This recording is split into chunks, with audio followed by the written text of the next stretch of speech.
Crazy Train Guy presents an Okanagan Valley Railway production.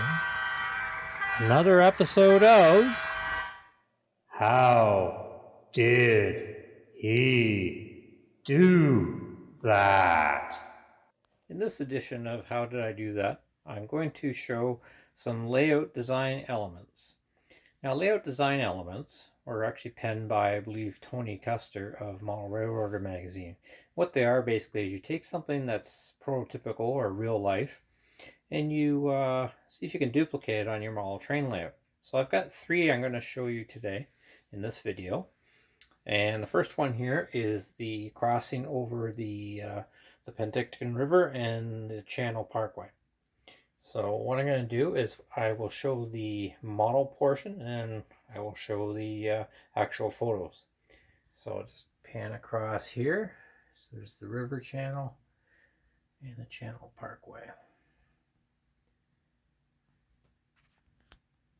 What I've got here, this is a picture, actually I had a friend of mine who lives out in the Okanagan Valley area. He took some pictures a number of years ago for me of the abandoned railway line over the Penticton River. So in this shot you can see the left abutment before the tracks go over the river. Now below what I've got is there's my model and there's the abutment. So what I did to make that is I made it's like three pieces I just made of plaster and I put it in a mold. So there was one squarish piece which I basically duplicated on both sides here, and then I made an angle piece as well, and then I just kind of all put it together and painted it up in a concrete color. So it came out, obviously mine's not all graffitied and weather worn as that one is, but it effectively it looks pretty good. Alright, so in this shot, he's panned to the right, taking another picture for me. And so you can see the right abutment right here of the abandoned bridge. Then there's a bit of a berm here in between, and then this is the bridge over the parkway, which I'll get to in a minute. So it's, as I mentioned earlier, it's the same design as the one on the left. Once again here, I'll go up to the picture of the actual of the model. So that's what I modeled here. So here's another picture taken to the right again, and this is the bridge, which is still in place, or was at the time of this photo anyway, over the actual Channel Parkway. So here it's a 4-lane road. You can't really see the abutments, but they are identical virtually to the ones over the river. You've got the most rectangular piece in the middle and the angle pieces on the sides. So now I've got the model picture right below it here. And you can see that what I've done is I've angled it off to the right to hide the road eventually when it goes off the layout. But you can see the similar idea where I've got the rectangular pieces and the angled pieces in place again. And then for just for some fun here, I've added here. Let me zoom out a bit here. You can see I've added some fun by having the construction guys in here resurfacing the road. So basically that's my LDE or layout design element for the Penticton River and the Channel Parkway, and I think it turned out all right.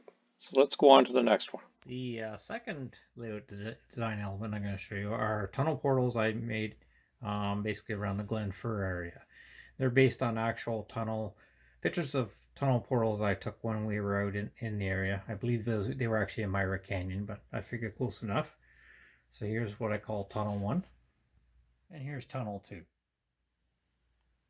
So here's an actual photograph. This is indeed Myra Canyon, where you can bicycle through here and right through the tunnels actually. So this is what I call Tunnel 1, when I put it in Glen Fir. But I like the fact it's a natural tunnel. I think that's really cool to model. And there's a couple little trees here on the left I decided to do as well. So here it is. It's not exact, but you can see I've got some soot here from when the steam days. That's very common on the older tunnels where they had steam trains going through at one time. And there's a couple of trees. I want to fix them up a little bit, but it's kind of the same concept. And here's what I call Tunnel 2. This one's also actually in the Myra Canyon. But the neat thing about this, also a natural tunnel, but I like the angle it's on. It's just, I think it looks really cool. And the way it goes into the rock there. So here's the model. Now mine's in the what I call the visible helix, so it's a little dark in the shot, but because it's kind of between levels. But you can see where I've got the same angle tunnel effect on that. I just kind of made these out of plaster, and I just kind of worked at it. That was fairly easy to make. So that's step 2 on my layout design elements. This is the 2 tunnel portals I made based upon the prototype. The third and final layout design element is one of the large steel trestles in Myra Canyon. Now, I took some artistic licensing, as I think I mentioned earlier. There was no dramatic waterfall, but I added that for just the aesthetic appeal. So, you know, I still haven't done a backdrop yet, but you can still see the tree background there. So I'll compare that to a picture as well. There's the approach on the right to the bridge, and the approach from the left. So here's a picture of the right approach and the abutment to the steel trestle. And once again, this is part of what you can bicycle if you ever go to Myra Canyon out near Kelowna, BC.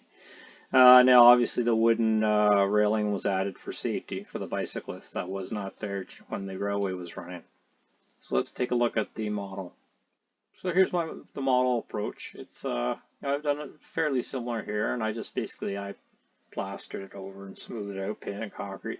I could do with some more weathering. As you saw in the other one, there was some rust spots and things like that, and could do some staining to make it look more realistic. But that's the right approach there. And then here's the left approach, and you can see there's some cyclists there. There's lots of cyclists when you go through there. So you can see the very distinct angled way it angles into the bridge there. And then also the slope of the hill coming down here. And I try to capture both those things when I did mine. Here it is on the model. So you've got the slope coming down here, and then I could definitely I should put some soil in here at the top part to make it very similar to the prototype. Once again, could do some more staining and such, but that's the left approach that I built on the bridge there. And finally, in this scene of this layout design element, I just wanted to show the trees. Now, you have to keep in mind there was a major forest fire that went through a number of years ago, and when we went through there, it was after that, obviously, so that it is probably a lot thinner. But this is based on what I went on when I did my trees for the area. So this is an actual picture of the spot here, and here you can see some of the trees I've made. And at some point, I will do a video on how I made these trees. You can see they're kind of a very similar design to the prototype, very thin and kind of scraggly and stuff. And here's another shot here of some more of the trees. And actually, that same picture I showed before, I put it in the background now for a sample. Eventually, I'm going to create a backdrop from some actual pictures I took out there. And you can see how that it will blend in. The color is similar. It's a little more almost bleached or whatever in the background, which is what you want. I mean, you don't want your backdrop standing out anyway. You want your actual scenery to stand out in front of the backdrop. So that's the third and final layout design element that I've done on the layout, and I hope you found these interesting. So if you're modeling a prototype or a portion of a prototype, or you want a prototypical scene in your layout, by all means, give it a shot. I found it very rewarding. It's a lot of fun. Thank you for watching this video. If you like what you saw and wish to see more content on model trains and real trains, please subscribe to my channel.